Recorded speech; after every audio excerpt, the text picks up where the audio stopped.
Kienet ippubblikata t-tieni edizzjoni tal-pubblikazzjoni Is-sedja titkellem li tinkludi ġabra ta' 36 deċiżjoni mogħtija mill-Speaker fil-perjodu bejn April u Diċembru 2014.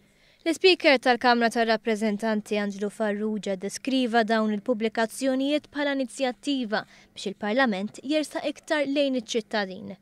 Dan billi jagħmel iktar faċli li persuni jsegwu l-ħidma tar-rappreżentanti tal-poplu tul is-sena. Ovvjament iservi wkoll bħala riċerka anke għall-istudenti.